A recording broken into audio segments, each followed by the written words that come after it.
আমার এই ভিডিওটি পরিযায়ী শ্রমিক যারা কাজের জন্য রাজ্যের বাইরে আছেন, ভিন্ন রাজ্যে আছেন, তারা কিভাবে এই এসআইআর এর ফর্ম ফিল আপ করবে তাদের জন্য। প্রথমেই বলি, আপনারা আতঙ্কিত হবেন না, আপনারা চিন্তিত হবেন না। আপনাদের জন্য election commission of India guideline দিয়েছেন যারা ভিন্ন রাজ্যে আছেন বা বাইরে এই পরিযায়ী শ্রমিক হয়ে আছেন। ইলেকশন কমিশন অফ ইন্ডিয়া দুটো সিস্টেমে পরিযায়ী শ্রমিকদের ফর্ম ফিল আপের জায়গা দিয়েছে, একটা অনলাইন আর একটা অফলাইন। অনলাইনে আপনারা ইসিআই নেট অ্যাপ ডাউনলোড করে অনলাইনে সাবমিট করতে পারেন, যে ক্রাইটেরিয়া আছে সেই মতো আপনি সাবমিশন করতে পারেন, অথবা অফলাইনে বাড়িতে গিয়ে যে বিএলওগুলো বুথ লেভেল অফিসাররা ফর্ম দিচ্ছেন সেইগুলো আপনি আপনার পরিবার কালেক্ট করবে, আপনার পরিবার ফিল আপ করবে।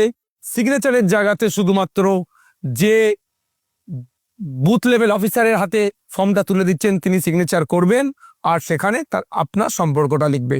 আমার ভিডিওটি যারা দেখছেন তাদেরকে আরো সহজ করে বলছি, যে গণনা ফর্ম আছে, নির্দিষ্ট ক্রাইটেরিয়া আছে। 2002 সালে যাদের ভোটার লিস্টে নাম থাকবে তারা কোন জায়গায় লিখবে নামটা, ফর্ম ফিল আপটা কোথায় করবে, এগুলো বিস্তারিত আমার পূর্বেকার ভিডিওতে দেওয়া আছে। আজকে আমার বক্তব্য, নির্দিষ্ট গাইডলাইন মেনে ফর্ম ফিল আপ করতে হবে। আমি উদাহরণস্বরূপ বলছি, যদি আমার ভিডিওটি যারা দেখছেন, কারো স্বামী ভিন্ন রাজ্যে কাজে আছে, কারো ছেলে ভিন্ন রাজ্যে কাজে আছে, কারো বাবা পিতা ভিন্ন রাজ্যে কাজে আছে, কারো ভাই ভিন্ন রাজ্যে কাজে আছে, তাহলে যারা ভিন্ন রাজ্যে কাজে আছে তাদের ফর্মটা কিভাবে ফিল আপ করবেন? একজন মা, তার স্বামী কেরলে কাজ করছে, সেই মাটির বাড়ি মুর্শিদাবাদে, মালদায়, দিনাজপুর, হাওড়া, হুগলি, যে কোনো জায়গা হতে পারে। সেই ফর্ম, গণনা ফর্ম লোকাল যে বিএলও আছে তিনি বাড়িতে দিয়ে যাচ্ছেন, ওই ফিল আপ ফর্মটা সিস্টেম মেনটেন করে ফিল আপ করুন। শুধুমাত্র যেখানে সিগনেচার আছে সেই জায়গাটি আপনার স্বামীর নাম লিখবেন না। মা, আপনি ফিল আপ করে আপনি যখন জমা দিচ্ছেন আপনার নাম লিখবেন, আর আপনার স্বামী যেহেতু হয় ব্র্যাকেটের সম্পর্কটা স্বামী বলে উল্লেখ করুন। অনেকের পিতা কেরলে, কর্ণাটকায়, তামিলনাড়ু, সাউথ ইন্ডিয়ায় বা বিভিন্ন জায়গায় কাজ করছেন, সেক্ষেত্রে কি হবে? বা দেশের বাইরে কাজ করছে, তো সেক্ষেত্রে কি হবে? যার ছেলে বা যার পিতা ভিন্ন রাজ্যে কাজ করছে, পিতা বাইরে কাজ করছে, এখানে ছেলে, সাবালক ছেলে টোটাল ফর্ম ফিল আপ করবে। সিগনেচারের জায়গায় ছেলে তার নিজের নামটা লিখে সই করবে, আর যেহেতু তার পিতা হয় পিতার সম্পর্কটা ব্র্যাকেটে দেবে। অথবা কারো ভাই আপনার মহারাষ্ট্রে কাজ করছে, তাহলে দাদা ফর্মটা ফিল আপ করছে, দাদা টোটাল ফর্মটা ফিল আপ করবে।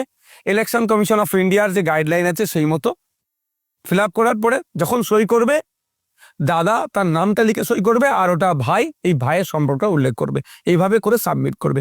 আমি দেখছিলাম তৃণমূলের এক নেতা, সে বলছেন যে বাইরে থেকে চলে আসো, ফর্ম ফিল আপ করো, এইসব করে গল্প শোনাচ্ছে।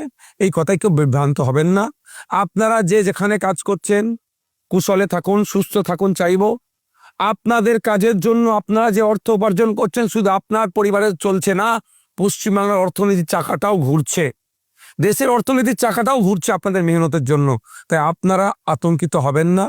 আপনারা যেখানে কাজ করছেন মনোযোগ সহকারে কাজ করুন, ভালো করে কাজ করুন, সুস্থ থাকুন, আপনাদের পরিবারের লোকদেরকে দিয়ে ফর্মটা ফিল আপ করে জমা করুন। তবে একটা কথা, বুথ লেভেল অফিসার আপনার বাড়িতে ফর্ম দিয়ে যাবে, আপনাকে কোথাও যাওয়ার দরকার নেই। আবার বুথ লেভেল অফিসার আপনার বাড়ি থেকে ফর্মটা কালেক্ট করে নিয়ে যাবে। যখন কালেক্ট করবে, শুধু যে একদম লাস্ট ফর্মের ডান দিকের শেষ লাইন কলামে আছে, ওখানে বিএলও সই করবে, স্টাম্প মারবে, ওই কাগজটা আপনারা সংরক্ষণ করে রাখুন।